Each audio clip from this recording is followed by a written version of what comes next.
Good morning and welcome to this special edition of Inside Oakwood with Dr. Leslie Pollard. He's here with us with some special guests today. And good morning to you, Dr. Pollard. I'm sorry. Let's try that again. Good morning, Dr. Pollard. Hey, good morning, good morning, good morning. How are you doing? I am doing well, thank you. Good. I'm doing quite well. It's a great Monday to be alive, isn't it? It started out really hazy, but I think it's going to be okay, even though we are still expecting some rain today. But it's going to be a nice day. Well, you today. know, of course, what Pastor Al Sharpton says. He says, every day is a good day. Every day is a good day. Yes, it is. We Rainy believe that. day, cloudy day, That's sunny right. day, every day. If you're alive, every day is a good day. And because you said, a friend of yours told you that you take your sunshine with you wherever you go. I carry my weather with me. Carry your weather with you. I carry my weather with me. I carry it and with it's me. always sunshine. It's always sunshine. All right, so we got a really deep discussion to talk about again today. But you have a word before we get to it today? Yes, of course. The word of the day today from Inside Oakwood is Isaiah 1, and I've got it in the Amplified Bible today. It's an exhortation. God was speaking to Israel. It's an exhortation for how Israel ought to comport itself. And here is what it says. It says, wash yourselves, make yourselves clean, get your evil deeds out of my sight. Imagine God is speaking to the nation now. Mm-hmm. Stop doing evil. Learn to do good. Seek justice. Mm-hmm. Rebuke the ruthless. Defend the fatherless.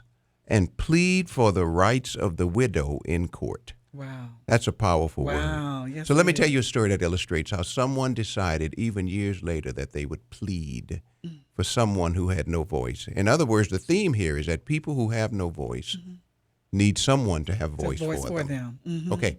June 16, 1944. Okay. He was 14 years old. Mm-hmm. He is the youngest person to ever be executed in the United States. Wow. He was electrocuted to death.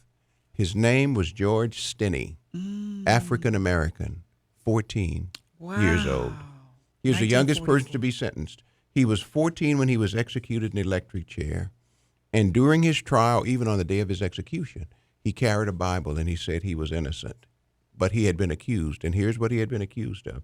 He was accused of killing two little white girls. Oh, gosh. One 11 and the other was 7. And their bodies happened to be found near the house where the teenager lived with his parents. They quickly pulled a jury together. All the members of the jury were white. The trial lasted 2 hours. They said that he confessed to the murder. He said that they starved him. Mercy. He was held in prison. His parents were threatened. He was prevented from being present, and they couldn't be in the courtroom. And they expelled the parents from the city. Before the execution, he spent 81 days in prison without being able to see his parents. Wow. He was held in solitary confinement 80 miles from his city. He was alone without the presence of his parents or a lawyer.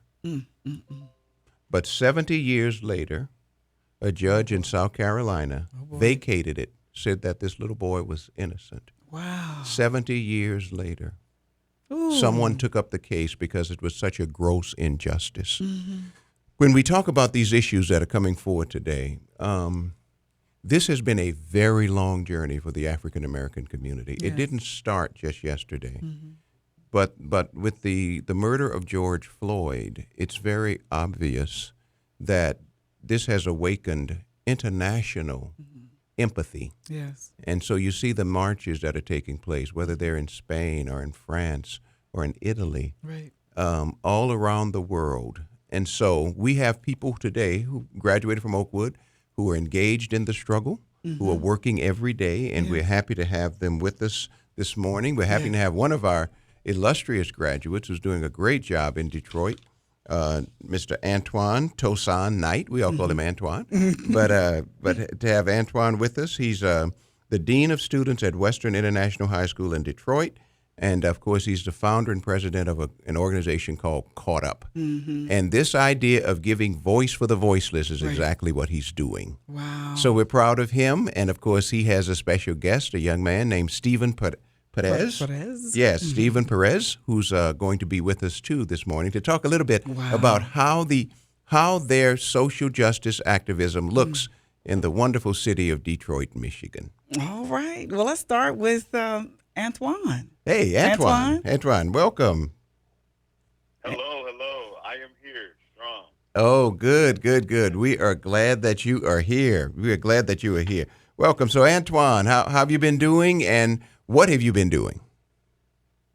Well, I'm doing okay. Like I know the coronavirus was really tough for my family and things like that. But Absolutely. I am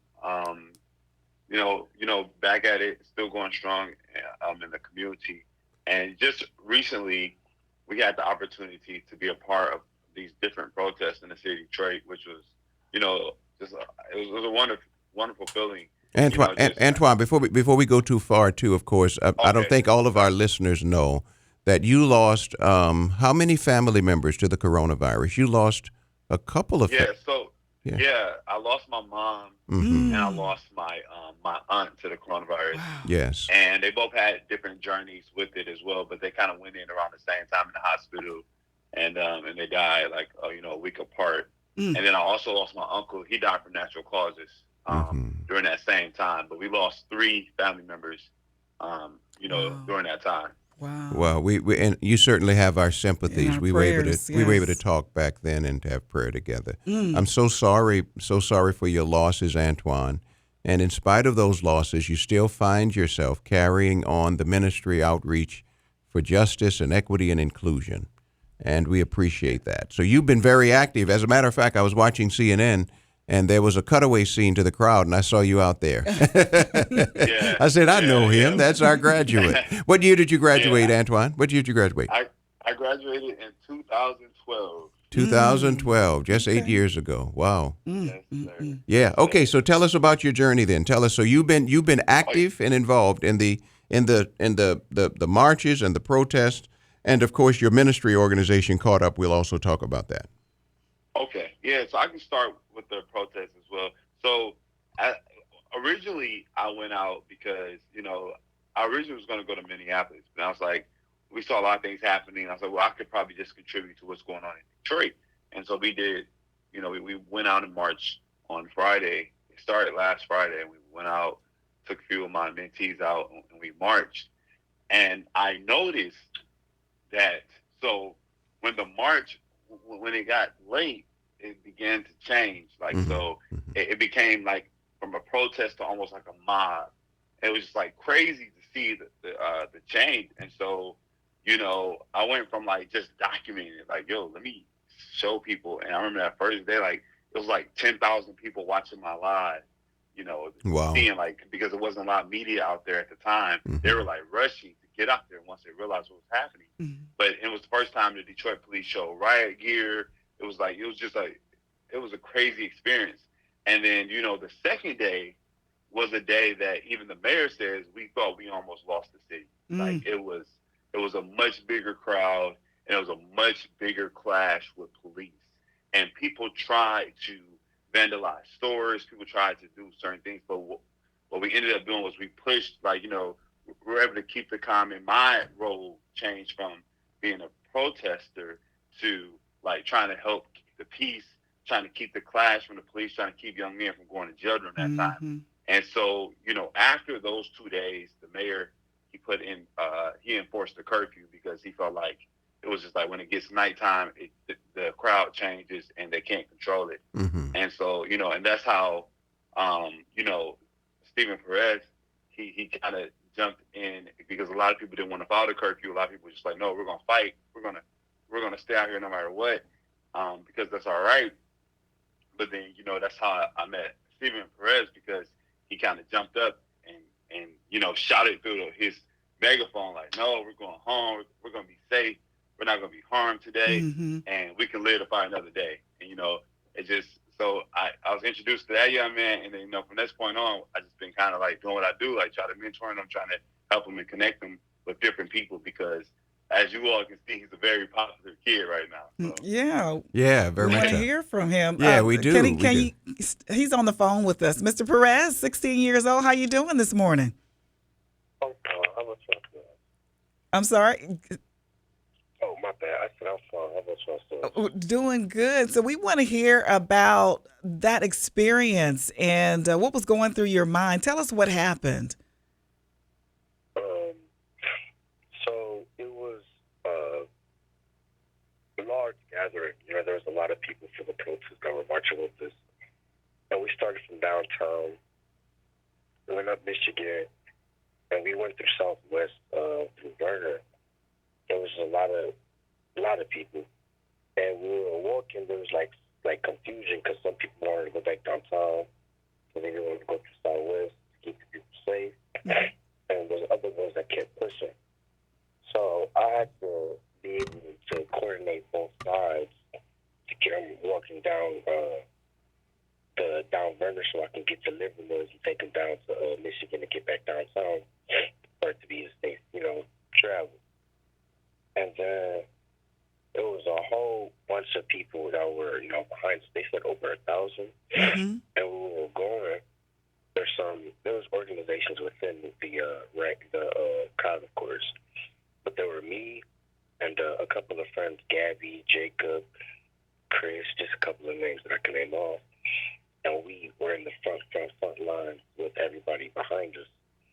So we were, now with that point of the scary part was when we were coming over the bridge of Michigan and Trumbull, going back downtown, and we could see coming over the bridge over 100 police officers lined up with riot gear. And 20, 30 people coming up to me, Gabby, Jacob, and all of us asking, what are we going to do? And then, I always ask that question. So, it felt like, I'm not going to lie, it was scary, but it felt like a video game, But the decision that I make will literally put people's lives in danger or get them home. So I was like, we're going to finish our march. We're going to end it when we said we were going to end it at. Then we're going to leave. And they were like, no, we're not staying. I'm like, no, we're going to leave. So I locked on with different generations, of course, different ages, different genders, different sexualities, different colors of the skin, and we all walked down there arm in arm. So we hit right there on Michigan and 3rd, and there was a bunch of people who took a knee with me right there. But then there was the people who wanted, to agitate the situation, and the police were looking a little shifty because, there was a lot of us, So I walked ahead of everybody, and they stayed behind. And I walked right there in the middle, between the over 100 officers and riot gear, these 1,000 protesters. And I got down on both knees, put my hands on my back, saying, Black Lives Matter, to not shoot. And I felt like it was my fault, I let them the whole way, and I don't lead them into battle or war, and they might not get out of it. And I didn't want to have that conscience on me, so I would have took the fall. I would have took the first bullet, the first tear gas can, and maybe just the only arrest, anything to make sure they can get home and first. Because when people left, when people were coming, not all of them knew that they were going to be in a protest that could have led into a problem. But there were some men that came out and to the police to hold fire, and they told me hey man, you got us this far, get them home. So I got up, and me and my friends and stuff like that, and Mr. Knight, he also dispersed the crowd, and he was there. He passed me a microphone, and I was shouting to get them all, to go home. So we took the people down away from the police officers to Michigan, or no, 3rd and Bagley, just right down the street. And I was telling everybody, hey, go home, please, but letting us disperse right now. Just go, run to your car if you have to. Wow. Be home, go home safe. And there was a lot of tension because people were still like, no, we're going to stay. And, people protest the way they want to protest. I'm never going to not say, I just want everybody to be safe. I'm sick of Wow. that type of guilty conscience. So you really just kind of put yourself out there. You were willing to die for everybody or take the bullet or whatever it was because you were feeling responsible for leading them down there. Yeah, absolutely. Stephen, that's a powerful commitment. And you're 16, 17 years old? I was 16. Wow. 16 years old. 16 years old. That's leadership right That's there. leadership. Congratulations, Wow. And he Stephen. was able to calm 1,000 people keeping them from going into the rioting and everything because Right, they didn't want to leave. So absolutely. he convinced a group of people of like you said, all ages, in all races to not stay, but to go home after the That's curfew. right. That's right. That's powerful That's leadership powerful, right there. Powerful. Now, Antwan, you spend a lot of energy and time working with 16 and 17 and 18-year-olds as well. Tell us a little bit about Caught Up in the ministry that you're doing. Why did you even start this ministry? Tell us about it, and then tell us why you started it.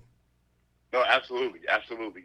So I would like to, first say, Stephen, he's just been a great, influence. I'm excited to see his future, and even to work with him as well because, he's very willing, and it's just a blessing, to be able to work with him and see what he's done. And the crowd was actually probably bigger than what he's saying. I think it was about 2,000 people in that crowd. So to be able to just be a leader in that moment was just wonderful. Yeah. I started Caught Up. Growing up, I got kicked out of 13 different schools. So I was like this kid that nobody wanted. Nobody ever thought he can't be saved. It's he's terrible. And so of course, I remember it was like a point that changed my life. I was at Oakwood college days at the time. And I remember on the way back, I got a call that one of my friends had been killed. And I remember this crazy experience I just had at a school that I really didn't even know much about. And I was just that was my, it was I need to go there.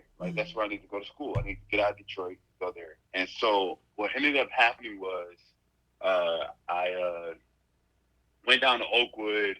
And of course, I was this, I kind of see myself in Stephen. I was this militant person. I wanted to be out there. And it was me and my friends would talk. Man, I don't care. If the administration don't do anything, we just going to protest. And I remember, like you said, one of the conversations I had with Dr. Pollard. I remember those days with you. Yeah.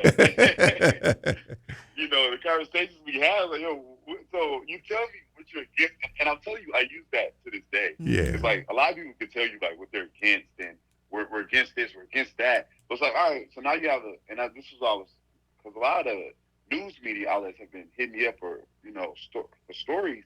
And one of the things I tell them, all right, so now that you've done your protest and you continue to be out there, you've got the attention, now you have to actually sit at the table and make those changes. What are you for? So, what are you for? What are you for? So what do you want us to do now that you have our attention? Exactly. And I think that's a big piece that people need to start. Let's come to the table. Let's be reasonable. Right. And let's make changes. And so one of the things that Oakwood, of course, instilled in me was enter to learn, depart to serve. So when I left Oakwood, I left without knowing it, I would have a job. I knew I wanted to go back to Detroit and give to a city that I felt like I had taken away from when I was younger. And so it started with a program in a juvenile center that I used to work, where I used to work. And I remember the program, it was simple. When the kids would get out of the juvenile center, they would end up getting in more trouble, or they would end up getting killed. They'll be the lead story on the news. So I went to the executive director, how can I help? And one of the things that she told me was, she was we need a program to help transition kids from the juvenile center to a successful life when they leave out, because we can't really have much contact with them. Mm-hmm. So what happened was, we started an 8-week program. We taught them life skills. We taught them how to eat. We taught them, how to apply, for a job, and even told them about college could be for you as well. And so that program birthed so many different programs. And I met a kid named Tavon, of course. And Tavon, who's at Oakwood now, I remember just talking to him, and he was just so much involved in all this foolishness. I'm man, you're going to end up like my friends ended. You got to kind of get out of this, man. If you don't leave, you're going to find yourself always being a victim, always getting in trouble, always getting out of jail. So you want to kind of take this opportunity. And he was able to go to Oakwood, and that just birthed a whole different type of program, because I realized that to help kids make it in a city, they have to get a different environment like I did. And so, we started getting a lot of kids to Oakwood. And I tell people this all the time, and I'll stop talking after this, but I tell people this all the time, Oakwood has been a blessing to my ministry and to a blessing to these kids. One, because of just the mercy that they've shown them throughout the years, how much they love them. And I tell people all the time, like, Dr. Pollard calls me personally and asks me about the kids, and I tell them that, and they're like, "Wait, the president of the school called and asked about me? Like, are you serious?" And I'm like, "Yeah, And then, recently, just maybe about a week ago, I had one of the kids that he wasn't part of Caught Up, but a lot of my friends, a lot of the mentees are really close to him, and he always wanted to go to Oakwood. He got killed. He got shot in his room, and somebody came to the door, and somebody shot him and killed him. And I remember one of the biggest things, like, he always wanted to get out, but he went to a school that was in Alabama. He went to a school, but he ended up getting a bill, and he could not pay off that bill, and they would not accept him back. And I remember talking to him. He always felt like a failure. And I tell people, like, I've never ran into that problem with Oakwood, because they always find a way to help me get my kids in school.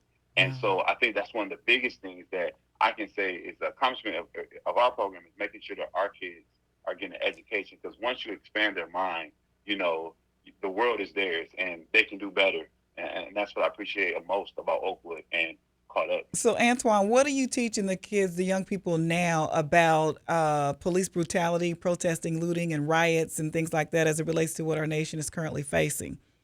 I'm glad you asked that question. I think so. One of the things that we consistently have conversations. So, like, I know it's a big thing now, but we've been having conversations about interactions with police. What do you do about your community? And one of the things that I can say, and people might disagree with me, but I don't feel like Detroit police have the same issues as a lot of others. And I feel like I've had a lot to contribute to that as well, because the Detroit police have started a mentor program where they mentor young men, and they're a part of that program. Detroit police have a huge community based program. So that means, like, so a lot of police officers are in the community just dealing with community concerns, attending community meetings, getting and understanding how the community feels about certain issues. So that's what I'll say. I always say that, like, I don't feel like they have the same, not saying we don't have any issues, but when we do have issues, we deal with them immediately. Now, as it relates to, like, I tell my kids all the time, so one of the biggest things, and people might say this is the wrong approach, but one of my biggest kind of teaching moments I have them is, like, first off, you don't even want to have that encounter. Like, you don't want to be that person that always have an encounter with the police. The police should know your name, Like, so I was like, you want to always have, like, where you're above the fray, where you're not involved in a lot of activity, or you're not around stuff. Because I was like, a lot of times people, they get convicted and things. It's not even that they did the crime. It's just like they're around. They know what's going on. And so you ended up having issues. So we always have that conversation. And recently, we, like I stated before, it's like, how do you sit at the table? And that's one of the things that the program has done. We brought people to talk to the kids that have, decision-making ability. They meet the mayor. They meet the police chief. They connect with these individuals on a consistent basis. So they know that they have a seat at the table, and they can have those conversations of how to change their community and how to change their schools and things like that. Okay. Hey, well, listen, we know that you're doing some great works there. You have some other Oakwood alums there as well from Oakwood University. So tell us how we can help those of us who are listening right now, who are graduates of Oakwood University or Oakwood College, who would like to pour into this ministry Caught Up. Can we do that? And how can we help? Absolutely. I always tell people, the first thing, of course, is donations, right? But even beyond donations, visit caughtup.org. Giving anything could help. Any small thing, any amount is fine. But another thing is that people don't understand, like, we always need help with, like help us revise our curriculum. Help us, like, with, how to, like, if you could teach a class on health or something. Like, there's great people in our community. We know the Adventist community. A lot of people need to know about health, especially with the coronavirus happening. How do we, if you know how to teach kids, about what's the proper way to eat and financial literacy, we always need those type of volunteers, and we can do a Zoom call or something like that. So we always can use support from the Adventist and the Oakwood community, and those are different ways that you can get involved. Also visit our website, caughtup.org, and you will find other ways to get involved as well and see the work that we're doing on a consistent And I know basis you here in need Detroit. I know you need some money. So do you have is that on your website where they can go and make Oh yeah, for donations? sure. They can make Yeah, that's donations one on of your the Yeah, ways we he's website. being we do on the modest about website. that part, I but know, I'm trying we to know pull you it need out of you. resources, though. We know you do. Yeah, exactly. Yeah, So they- always. And then we're even running a Facebook fundraiser. We're actually trying to expand. Okay. So we have last year we're able to get a center, and so now the center has a few rooms. You know, we rent out at a huge church, but they give us a few rooms, and we want to actually acquire a few more rooms for like a computer lab, a game room, so that again our kids can have a safe place to go, and that when they're in this safe place, that they're actually learning and they're doing things that are productive. Yeah. You know, instead of being on the streets, because it's hard for them to be in the streets on a consistent basis. And So stay how many students do you have enrolled now? So we over the last few years we mentored 300 kids. Wow. Consistently we mentor about 50 kids, you know, a year. Mm-hmm. And that number fluctuates because, you know, the juvenile center program, which is kind of separate, we do 100 kids there a year easily. Mm-hmm. But on a consistent basis, a part of their daily lives, checking in on them, that's about 50 kids we mentor. Hey, right. hey, Antwan, one of our listeners has a question. They want to know, how can your program be replicated in other communities? Good question. And, you know, I've had that question a lot of times, and I'm glad people ask that. I think, you know, if you know somebody there, I'm willing to have a conversation. I'm willing to even come there and try to help and kind of show, you know, how I started and grown my program.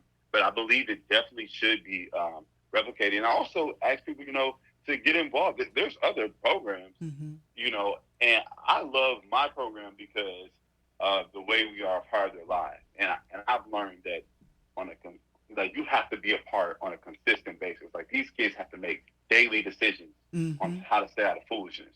So that's why I absolutely would love to replicate it. Now, and willing to have that conversation. Now, Right. Antwan, you know, I appreciate what you just said, but we need to unpackage it. When you say, A, you have to be in their lives, what does that look like?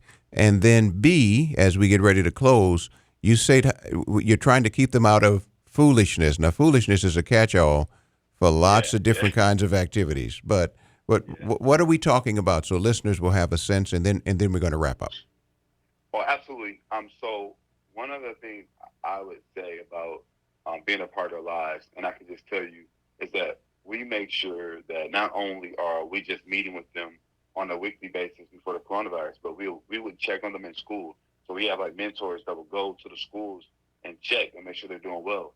And I can't tell you, like, even though the kid, like, oh man, like, they're checking on me, they love the fact that somebody cares about them enough to go up to their school and talk to their teachers. And we have a great relationship with the schools because they allow us to do that, you know. And then the same, so I'm talking about foolishness. I mean, it's everything. Like, these kids, you know, they're around guns, they're around marijuana, they're around everything that could go wrong in their life. They are around it, and they have to, you know, they almost have to say no to it on every day because they're offered it on a consistent basis. So that's why we try to get them, all right, here, today we're going to have a movie night, or today we're going to play basketball in our gym. But we're going to do something to keep them from, like, falling into those traps. Right. And I only ask that question, Donna, because it takes a real commitment. It doesn't happen magically. It takes a real commitment. And you embody that commitment, Antwan. The motto of our institution is enter to learn, depart to serve, and you are actually showing what service looks like in a community that desperately needs the touch and the feel of Oakwood and its ministry. So thank you for continuing that ministry. And I'm just curious before we go, Stefan, you still there? Stefan? Yes, I'm right. So I'm wondering, did you know about Caught Up, and how do you feel about it? You think you're going to get involved with it, or what?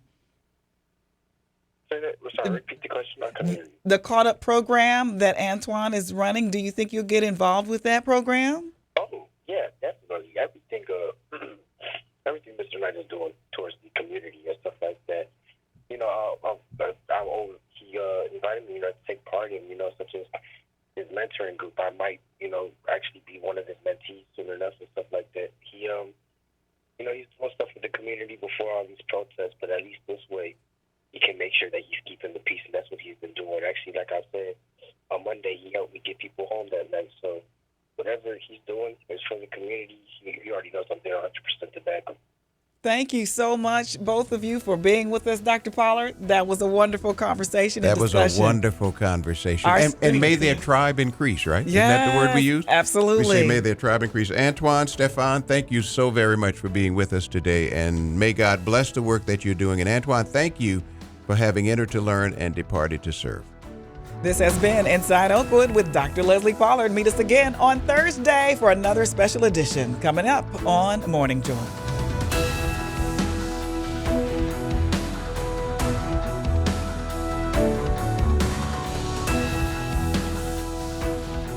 WJOU Huntsville.